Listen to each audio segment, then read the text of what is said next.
बिस्मिल्लाहिर्रहमानिर्रहीम। अस्सलाम वालेकुम नाज़रीन, मैं हूं साकिब राठौर। नाज़रीन इकराम, पाकिस्तान के अंदर सियासी गहमा गहमी एक बार फिर अरूज पे है। पाकिस्तान के अंदर आम इंतखाबात और इंतखाबात में होने वाले मसाइल तो बेतहाशा थे, जिनके बारे में आपको आगाह किया। KP में ख़वातीन वोटर्स के हवाले से बात की जाती है कि वो कितने परसेंट ख़वातीन बाहर निकली हैं, कितने उनको मसाइल थे, कैसे वो पोलिंग स्टेशन तक पहुँची। हमारे साथ इस मौजूद के ऊपर बात करने के लिए मौजूद हैं साबिक़ MP हैं ज़रीन ज़िया। सबसे पहले तो आपका बहुत शुक्रिया। ये बताइएगा कि जो बुनियादी मसाइल हैं, आप क्योंकि पार्लियामेंटेरियंस भी रही, उसके बाद पॉलिटिकल वर्कर भी हैं, वहाँ पे KP में ख़वातीन के लिए क्या क्या मसाइल हैं पोलिंग स्टेशन तक जाने के लिए?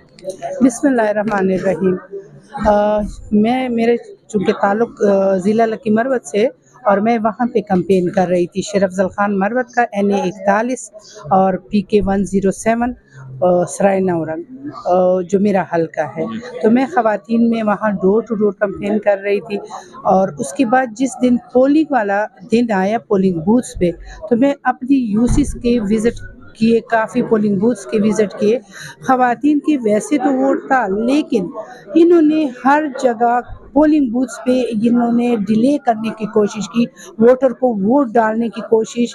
मतलब इतने लंबी लाइन ख़वातीन के बने हुए थे, और कई जगह पे मैंने दरवाजे खुद इतने ज़ोर से करवाए, क्योंकि इन्होंने जो सिक्योरिटी वाले थे और प्रिजाइडिंग ऑफिसर था, उन्होंने अंदर से दरवाजे लॉक किए थे और 1-2 ख़वातीन अंदर थी, बाकी पूरी लंबी लाइन लगी हुई थी।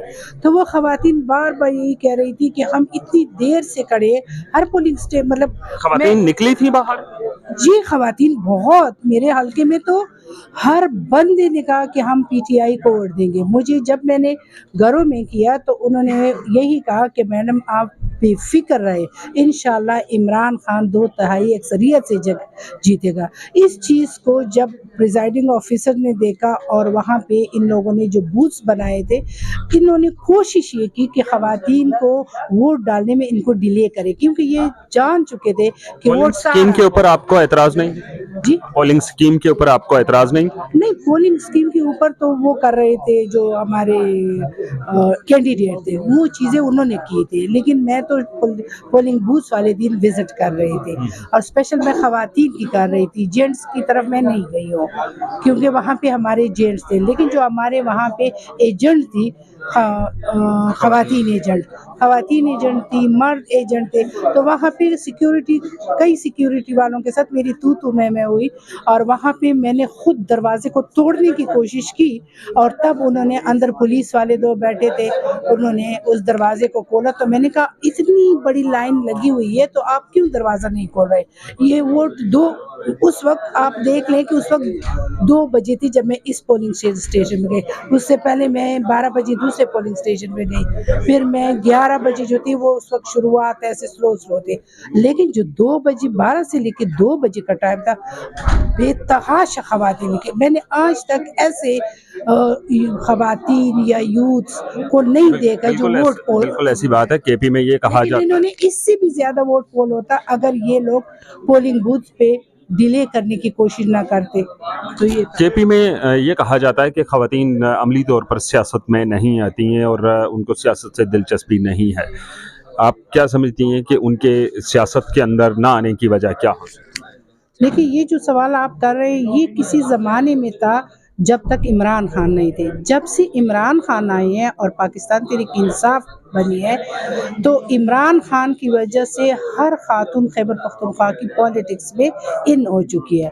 अगर आप देखिए, पिछली दफ़ा 2018 से लेकर 2024 तक हमारी 18 फीमेल MPs बनी थी। अभी अगर आप देखें तो फीमेल हमारी MNA चांदाना गुलजार को देखे इलेक्टेड आ गई है, सुरैया चतराल से PK पे इलेक्टेड आ गई है, हमारी ज़रताज गुल वज़ीर को देखे, फिर हमारी पहले बहुत सारी ख़वातीन हैं जो KP से बता रही हूँ, ज़रताज तो DG खान से, तो वो वक्त गुजर चुका है, इसलिए कि कोई लीडर नहीं था जिसकी वजह से लोग ख़वातीन को आगे आने नहीं देते थे। जब से इमरान खान आए हैं, उसके लिए खैबर पख्तूनख्वा की ख़वातीन ग्रास रूट से, UC से लेके टर्नआउट कितना रहा होगा ख़वातीन का? मैं एक्चुअल तो आपको नहीं बता सकती, लेकिन मैं बता रही हूँ कि गुज़श्ता इलेक्शन की निस्बत मर्दों से ख़वातीन का टर्नआउट ज़्यादा रहा है। ख़वातीन के मसाइल क्या हैं? आखिरी सवाल आपसे कि इस वक्त केपी के अंदर अगर बात की जाए ख़वातीन के ऊपर, क्योंकि बात कर रहे हैं, तो ख़वातीन के मसाइल क्या हैं? ख़वातीन के बेशुमार मसाइल बुनियादी जो हैं। बुनियादी उनके हेल्थ इश्यूज़ है, ठीक है, एजुकेशन इश्यूज़ है, ये बुनियादी वसाइल है। वाटर सैनिटेशन के खैबर पख्तूनख्वा में बहुत इश्यूज़ है। पिछले 10 साल पीटीआई की गवर्नमेंट थी। जी, पीटीआई की गवर्नमेंट थी। बिल्कुल पीटीआई को तो गवर्नमेंट पूरी नहीं करने दी। पूरे मैं जी, केपी की बात कर रहा जी। हूँ कि 10 साल पीटीआई की गवर्नमेंट थी, तो उस दौरान ये मसाइल हल हुए या नहीं हुए? जी, बिल्कुल। आप देखिए जब पीटीआई की गवर्नमेंट हमें 2013 से 2018 तक मिली, तो आप यकीन करें इससे पहले जितनी भी गवर्नमेंट गुज़रे, केपीके की जितने भी ब्यूरोक्रेट्स थे, उनके पास ये डेटा नहीं था कि केपी में टोटल स्कूल कितने हैं, टोटल हॉस्पिटल कितने हैं। सारे वहाँ पे हॉस्पिटल तो थे, लेकिन वहाँ पे स्टाफ नहीं था। एजुकेशन का भी यही सिस्टम था। तो शुरू में तो हमने 2013 से 2018 तक हमने मॉनिटरिंग सिस्टम लाया, हमने स्टाफ की भर्ती की। हेल्थ के आपने खुद देखा कि खैबर पख्तूनख्वा के जो हेल्थ मिनिस्ट्री में थे, कितने डॉक्टर्स हड़ताल करते थे, क्योंकि हम जब वो चीज़ों को ठीक करते थे तो उसमें बहुत सारे ऐसे अवामिल थे जो उसको वहाँ पे नहीं चाहते थे कि खैबर पख्तूनख्वा की हुकूमत या इमरान खान की हुकूमत इसमें बेहतरी लाए। तो हम तो उस वक्त जब हमने छोड़ा, तो आप इस बात को देख सकते हैं कि ये इमरान खान की पॉलिसीज़ और बेहतरी थी, जो खैबर पख्तूनख्वा के लोग एक दफ़ा, अगर आप खैबर पख्तूनख्वा के ऐसे लोग हैं कि आप अगर एक दफ़ा गवर्नमेंट गुज़ारे और वहाँ पे आप आवाम के लिए, आवाम के इशू ना हल करें, तो दोबारा आपको यहाँ से बाहर फेंक देते हैं। बिल्कुल। लेकिन मेरी बात मुकम्मल नहीं, लेकिन खैबर पख्तूनख्वा के लोग वही थे जो हमें दोबारा बल्कि सहबारा अभी तो सेबारा लाए, दोबारा लेकर आए। तो ये वही हमारी पॉलिसीज़ थी जो उन पे उन्होंने एतमाद किया और वो खुश थे कि बेहतरी आ रही है। बहुत शुक्रिया आपके वक्त देने का। नाज़रीन इकराम, पाकिस्तान के आम इंतखाबात के नताइज अब तकरीबन मुकम्मल हो चुके हैं और एक नई हुकूमत बनने के अब कुछ दिन बाद नई हुकूमत बन जाएगी।